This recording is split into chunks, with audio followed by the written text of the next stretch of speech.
अस्सलाम वालेकुम, मेरा नाम अली है। क्या हाल चाल दोस्तों, welcome to fresh episode of tech Bolchaal. और आज की टेक बोलचाल में ये जो भाई गवर्नमेंट है हमारी, ये एफबीआर जो चढ़ गया ना भाई ई कॉमर्स प्लेटफॉर्म को लेके, कुछ 5% ड्यूटी लगाने जा रहा है, इसको भी कवर करेंगे। और पोको F7 को लेके भी अपडेट आ रही है। गैलेक्सी फ्लिप 7 के बेंचमार्क्स को सामने आ गए हैं। और वो जो मैं काफी अरसे से X200 मिनी वीवो को लाने की कोशिश कर रहा था ना भाई, उसका नाम चेंज हो गया। अब कौन सा फोन आएगा ये कुछ बात करने वाले हैं, और व्हाट्सएप की भी कुछ अपडेट आ रही है। ये सभी कुछ आज की इस वीडियो में हम लोग कवर करने वाले हैं। वीडियो अच्छी लगे तो लाइक शेयर सब्सक्राइब के साथ नोटिफिकेशन बेल आइकन को प्रेस कर लीजिएगा। अब मैं आपको ज्यादा बोर नहीं करता, वीडियो शुरू करते हैं।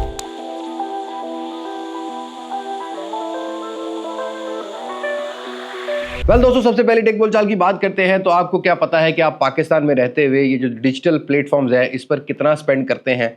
अभी एक रिपोर्ट सामने आई है जो कि एफबीआर लेके आया है स्टैंडिंग कमेटी, सेनेट की कमेटी में, जहां पर एफबीआर ये क्लेम करता है कि 317 बिलियन रुपीस स्पेंड किए जाते हैं पाकिस्तान के अंदर डिफरेंट डिजिटल प्लेटफॉर्म्स पर, जैसा कि मेटा है, जैसा कि नेटफ्लिक्स है, जैसा कि गूगल एडसेंस है। इन पर स्पेंडिंग की जाती है। और अब एफबीआर ने वो जो बजट के अंदर क्यूरी दी थी ना कि भाई ये जितने भी ई कॉमर्स प्लेटफॉर्म है इस पे जो डिजिटल पेमेंट्स होती हैं, लाइक टीमू, अली एक्सप्रेस, गूगल या पाकव्हील टाइप की जितनी भी है, इनके ऊपर 5% लेवी ड्यूटी लगाने के चक्कर में एफबीआर फिर रहा है। और ये अगर 5% लगता है तो ये सेलर और बायर दोनों को ही पे करना होगा। दैट मीन के बायर को ही पे करना पड़ेगा। सेलर तो अपने पैरों पे पानी नहीं डालने जाता। तो भाई आने वाले टाइम में आपको जो ऑनलाइन पेमेंट ट्रांजेक्शन है, इतने बड़े फिगर के ऊपर 5% ड्यूटी गवर्नमेंट इकट्ठे करने वाली है लेवी टैक्स की मद में। अब अगली अपडेट की बात करते हैं। तो भाई ये आ रही है व्हाट्सएप की तरफ से, जहां पर व्हाट्सएप बहुत जल्दी रोल आउट करने वाला है एक अपडेट, जिसके बाद जो अभी आप वॉलपेपर लगाते हो ना किसी की चैटिंग का याद दिलाने के लिए, अब आप उसको एआई के थ्रू भी, जो बेटा का एआई है उसके थ्रू भी बना सकोगे। वो थोड़ा रिफाइन करके थोड़ा सा आपको जरा ना अच्छा स्टाइल जो है प्रोवाइड करने वाला है। लेकिन उसके साथ साथ ही व्हाट्सएप की एक और प्रोडक्ट आपको इन फ्यूचर मिलेगी, जो कि आप मैसेज किसी से बात करते हो, ऑफिशियली किसी से बात करना चाहते हो ऑफिस में, तो ये एआई जो होगा ये आपको सजेशन देगा, और फिर जो आपको अच्छा सजेशन लगे वो आप सेंड कर सकते हो। ऐसे वैसे जो है ना, मेटा पहले भी इंस्टाग्राम पर भी काम कर रहा है, लेकिन अब आपको व्हाट्सएप के अंदर भी ये चीज देखने को मिलेगी। और भाई ये न्यूज तो काफी ज्यादा दुनिया हिलाने वाली है। वैसे तो चाइना जो है ना वो अगले 50-100 साल में रह रहा है। चाइना कुछ ना कुछ करता रहता है। कभी 7 दिन के अंदर जो है ना अंडर वाटर रोड बना देता है, कभी सैटेलाइट जो है ना वो स्टारलिंक से ज्यादा फास्ट कर देता है। तो अब ये खबर आ रही है हुआवे की तरफ से, जहां पर हुआवे की एक कार का पेटेंट जो है वो रजिस्टर करवाया गया है। और हुआवे की इस गाड़ी का क्लेम ये है कि ये 2000 माइल चलेगी और 5 मिनट में चार्ज भी हो जाएगी। फिलहाल मुझे ये क्लेम बिल्कुल समझ नहीं आता 2000 माइल का मतलब। ऐसी अगर गाड़ी आ जाए तो फिर भाई पेट्रोल कौन लेगा? फिर ये जो ईरान और जो वॉर लगी हुई है अमेरिका की या इसराइल की, तो इसमें तो पेट्रोल की वैल्यू खत्म होगी। फिर तो हुआवे की मिन्नत तरले करने, चाइना की मिन्नत तरले करने चाहिए ताकि पेट्रोल लेगेसी खत्म हो जाए। बहरहाल ये पेटेंट्स हैं, अभी देखते हैं कमर्शियली कब अवेलेबल होती है। और चाइना की जो ईवी मार्केट है वो इस टाइम दुनिया की फास्टेस्ट ग्रोइंग मार्केट है। और जो पेट्रोल या गैसोलीन वाली गाड़ियां हैं, अब उनका ट्रेंड आने वाले टाइम में आप देखेंगे मजीद पुराने होने लगे। अच्छा, तो ईवी की बात की है तो ईवी 2025-26 की पाकिस्तान की भी पॉलिसी आ गई है, जिसमें कुछ नए रिलैक्सेशन प्रोवाइड किए हैं। बट इस दफा टारगेट ये है कि पूरे पाकिस्तान में जो इंफ्रास्ट्रक्चर है, इलेक्ट्रिक जो स्टेशन होते हैं, चार्जिंग स्टेशन होते हैं, उसको लेके कुछ बजट्स में या कुछ रिलैक्सेशन इस बिजनेस को भी दी जा रही है। और अभी हम लोग देख रहे हैं ये जो सूबाई बजट्स आ रहे हैं, सिंध के अंदर भी, कराची के अंदर 200-300 जो इलेक्ट्रिक स्टेशन है वो लगने वाले हैं। तो आने वाले टाइम में ये 2-4 साल में ऐसा लगेगा हमें कि हमारे मतलब जितने भी बड़े बड़े मेट्रोपॉलिटन सिटीज़ हैं, जो बड़े सिटीज़ हैं, वहाँ पर हमें ये इलेक्ट्रिक स्टेशंस आम मिलेंगे। तो इलेक्ट्रिक गाड़ी को भी आम बनाने की कोशिश की जा रही है, ताकि ग्लोबल वार्मिंग से भी बचा जाए और गो ग्रीन का नारा माल के नया चूरन भी बेचा जाए। और अपनी अगली खबर की बात करते हैं तो फोन्स के रिलेटेड ही ले लेते हैं भाई। गैलेक्सी फ्लिप 7 जो कि नेक्स्ट मंथ लॉन्च होने वाला है, इसके गीक बेंच स्कोर सामने आ गए हैं।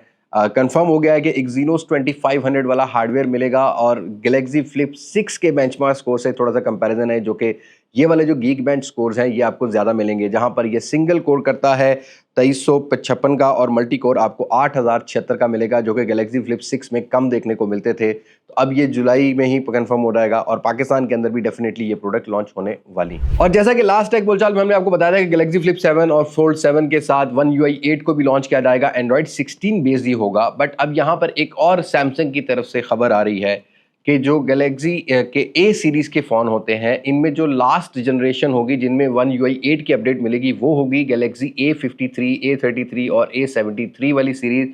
मतलब अगर आप गैलेक्सी A52, A52s टाइप का फ़ोन यूज़ कर रहे हैं तो आप इंजॉय नहीं कर सकेंगे One UI 8 को, और उसके बाद इनमें आपको सिक्योरिटी पैच लेवल वगैरह मिलेंगे, और ये लास्ट फोन होंगे जो कि One UI 8 या 8.1 पर अपडेट होंगे। इसके बाद इन पे भी नेक्स्ट ईयर अपडेट आपको देखने को नहीं मिलेगी। By the way last 2 year से जो सैमसंग फोन लॉन्च कर रहा है उन पे 5-6 साल की अपडेट ऑफर कर रहा है, और अभी तो हमें 7-7 साल की भी अपडेट जो है ना One UI की देखने को मिलेंगी।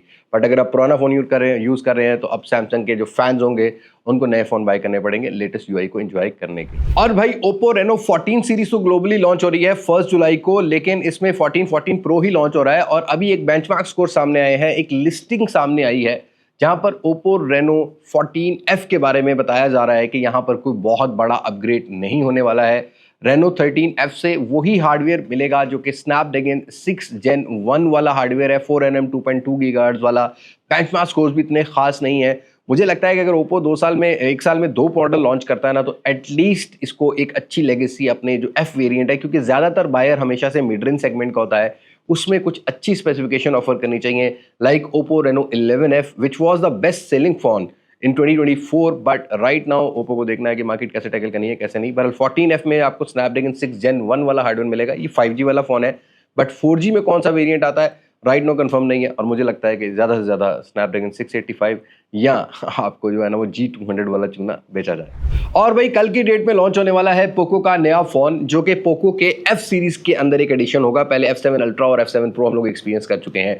पोको F7 लॉन्च होने वाला है, और एक्सटेंटली यहाँ पर इसकी प्राइस भी जो है ना वो अनाउंस हो गई है। मतलब इन्होंने मार्केटिंग स्टफ जो इनकी ब्रीफ होती है उसका जो एक्सटेंटली वीडियो है वो लीक हो गया, जहाँ पर $400 तक की प्राइस बताई जा रही है। बहरहाल पाकिस्तान में कब आएगा कब नहीं, आगे चल के बात करते हैं। कुछ स्पेसिफिकेशन पर नजर डालते हैं तो Snapdragon 8S Gen 4 वाला हार्डवेयर मिलने वाला है। बाकी आपको यहाँ पर जो है वो 1.5K का एक 6.83 इंचेस वाला डिस्प्ले देखने को मिलेगा। 90 वाट की फास्ट चार्जिंग और 6500 mAh की बैटरी इस फोन में लगाई गई है। ऑप्टिकल इमेज स्टेबलाइजेशन वाले कैमरास भी हैं। $400 प्राइस पाकिस्तान में आज कन्वर्ट करोगे तो तकरीबन 1,20,000 बनती है। बट भाई पहले आपको पीटीए को टैक्स देना पड़ेगा, और पीटीए टैक्स के साथ इसकी जो एक्सपेक्टेड प्राइस है पाकिस्तान में वो 1,60,000 से 70,000 रुपया एक्सपेक्टेड प्राइस है। ये सीबीयू यूनिट्स आते हैं तो इनके ऊपर टैक्स भी थोड़ा ज़्यादा होता है। अगर ये 35-40 हज़ार रुपये भी टैक्स लगाते हो तो पाकिस्तान के अंदर ऑब्वियसली ब्रांड जो है ना वो उसने थोड़ा सा प्रॉफिट भी तो कमाना है। मतलब मुझे लगता है कि थोड़ी सी प्राइस को एडजस्ट करने की जरूरत है। अगर ये 1.5 लाख से नीचे आ जाए तो एक अच्छी चॉइस हो सकती है फॉर दोज पीपल जिन्होंने गेमिंग करनी है, जिन्होंने एक नया हार्डवेयर एक्सपीरियंस करना है। और डेफिनेटली पोको को अब लोकल असेंबली की तरफ भी आना चाहिए। और पाकिस्तान की लॉन्च डेट की बात करते हैं तो अभी सिर्फ 30% कन्फर्मेशन ये है कि ये जुलाई के लास्ट वीक में कहीं ना कहीं पाकिस्तान में स्टॉक अवेलेबिलिटी साइलेंटली की जाएगी। वो प्रॉपर लॉन्चेस जो होती थी ना पोको की, वो हमें देखने को नहीं मिली। और वही बात कर लेते हैं अपनी लास्ट टेक बोलचाल की, ये है वीवो पाकिस्तान की तरफ से। अभी भाई रिसेंटली ग्लोबल मार्केट में वीवो ने लॉन्च कर दिया है वीवो X200 FE। मुझे ये थोड़ा सा कंफर्म था कि शायद मिनी करके नाम आए, लेकिन ये कॉम्पैक्ट साइज वाला फोन है जो कि LTPO पैनल Dimensity 9300 प्लस के साथ आ रहा है। बट इंटरेस्टिंगली यहाँ पर वही फैन एडिशन वाली लेगेसी रखी गई है, लाइक जैसा सैमसंग करता है वैसे ही वीवो ट्रेंड सेट कर रहा है अब अपनी X सीरीज के अंदर। इसके अंदर आपको टेलीफोटो लेंस भी 50 मेगापिक्सल का मिल रहा है, और 50 मेगापिक्सल का main optical image stabilisation sensor है। अल्ट्रा वाइड सेंसर तक अवेलेबल है। बाकी fast charging with 6500 mAh battery silicon carbon वाली इस फोन के साथ बैटरी है। ये phone mid of July Pakistani market में लॉन्च होने वाला है। तो अब ये कंफर्म हो गया है कि X200 FE पाकिस्तान की मार्केट में आएगा। तो दैट्स इट, आज की टेक बोलचाल में इतना ही है। मुलाकात होगी आप लोगों से नई वीडियो में, किसी नई अनबॉक्सिंग, किसी नए रिव्यू, किसी नए कंपैरिजन के साथ। तब तक मुझे दे इजाजत। मैं हूं लिबास मासक से पाकिस्तान फैदाबाद। अल्लाह हाफिज।